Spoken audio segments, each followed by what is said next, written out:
Aminado ang liderato ng Kamara na mahihirapan na silang makakuha ng 1/3 na kailangang pirma para ma-impeach sa Kamara si Vice President Sara Duterte. Ayon kay House Senior Deputy Majority Leader Lawrence Defensor, malabo na itong mangyari matapos i-anunsyo ni VP Sara ang plano niyang pagtakbo bilang Pangulo. Gayunman, kumpiyansa pa rin siya na aabot ang impeachment complaint sa House Committee on Justice. Ayon kay Defensor, dismayado pa rin ang maraming mambabatas sa nabinbing impeachment trial noong nakaraang taon at sa pagbasura rito ng Korte Suprema. Kaya umaasa siya na uusad pa rin ang reklamo sa pamamagitan ng pagdaan nito sa komite. Sa ibang balita, inatasan ni Pangulong Bongbong Marcos si DPWH Secretary Vince Dizon na bisitahin ang Kalayaan Island sa West Philippine Sea. Yan ay para tingnan ang posibilidad na makapagtayo ng mga bagong airport at pantalan para palakasin ang lokal na turismo sa mga isla. Kasunod yan ang desisyon ng Kalayaan Municipal Tourism Office na magbukas at mag-alok ng mga package tour para sa sino mang gustong mamasyal sa mga isla. Taong 1978 nang maitatag ang bayan ng Kalayaan sa Palawan sa base ng Presidential Decree ni dating Pangulong Ferdinand Marcos. Taong 2023 naman nang unang buksan ang mga isla ng Kalayaan sa turismo pero limitado pa rin ang pwedeng mamasyal doon.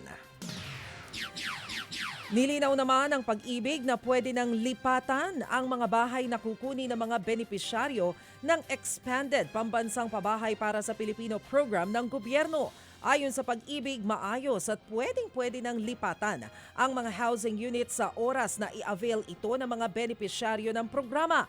Pagtitiyak ng ahensya, kumpleto na sa pasilidad ang mga unit na pwedeng lipatan. May inaalok din silang housing loans para mas mapaganda ang mga bahay na kukunin ng mga benepisyaryo. Kung Pag-ibig housing loan na ating ino-offer, may kasama pong home upgrade. Meron pong home upgrade na dagdag doon po sa kanyang housing loan. Gusto ho natin, pag nakabili ng socialized housing unit yung ating kababayan sa ilalim mo ng expanded port, lilipat na lamang siya. Sa katunayan nga po, Sir Ted, Ma'am Maricel, kasama po doon sa Pag-ibig housing loan sa ilalim ng expanded 48, yung pong pambayad para ko mapakabitan po niya ng kuryente, mapakabitan ho niya ng tubig yung kanyang bahay.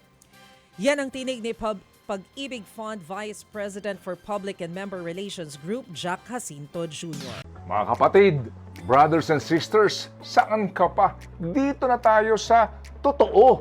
Dito na tayo sa True FM. Mga kapatid, mag-subscribe and follow po kayo sa social media accounts ng True Network PH. Yan po kami. Hanapin nyo lang True Network PH, Facebook, Instagram, YouTube, TikTok, and podcast.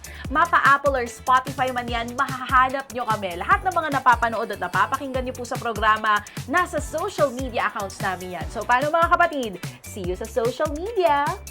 Dito tayo sa totoo, tunay at tapat.